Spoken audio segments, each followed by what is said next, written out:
Peoples party اور ANP اب PDM کا حصہ نہیں، PDM معافی کے مطالبے پر قائم ہے۔ شاہد خاقان عباسی نے واضح کر دیا، کہا پیپلز پارٹی کی واپسی کے لیے ہماری کوششیں صفر ہیں، جس نے اعتماد توڑا وہی بحال کرے ورنہ راہیں جدا ہیں۔ مسلم لیگ نون کے اندر تقسیم کی باتیں وہ بے بنیاد ہیں، ووٹ کو عزت دو شہباز شریف کا بھی نعرہ ہے۔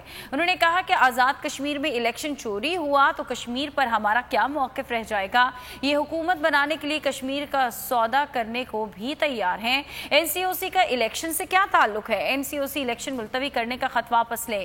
انہوں نے بھی کہا کہ چیئرمین نیب میں ہمت ہے تو کیمرے لگا کر تفتیش کریں۔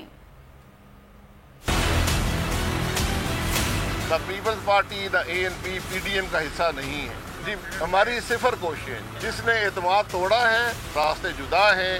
شہباز شریف صاحب پارٹی کے صدر ہیں، پارٹی کے ہر فیصلے میں شامل ہیں، ان کا نعرہ بھی ووٹ کو عزت دو کا نعرہ ہے۔ شہباز شریف صاحب کی وہی سیاست ہے جو ان کی جماعت کی ہے، الیکشن میں دھاندلی کرنے کی۔ جو آزاد کشمیر کا الیکشن ہے اس میں یہ لکھا گیا ہے NCOC کی طرف سے آزاد کشمیر کے چیف الیکشن کمشنر کو کہ آپ الیکشن 2 مہینے ملتوی کر دیں۔ NCOC کا کیا تعلق ہے الیکشن سے؟ یہ ایک ملی بھگت ہے دھاندلی کے لیے۔ تو ہم اس معاملے کو ریجیکٹ کرتے ہیں جو NCOC نے لکھا ہے، اور ہماری ڈیمانڈ ہے کہ خط واپس لیں اور کشمیر کے الیکشن ٹائم پر ہو تاکہ عوام جو ہے وہ اپنی رائے کا اظہار ایک فری اور الیکشن میں کر سکے۔ پاکستان کے عوام کو نیب کی حقیقت پتہ چلے، جس نے ناقابل یقین حد تک پاکستان کو نقصان پہنچایا ہے۔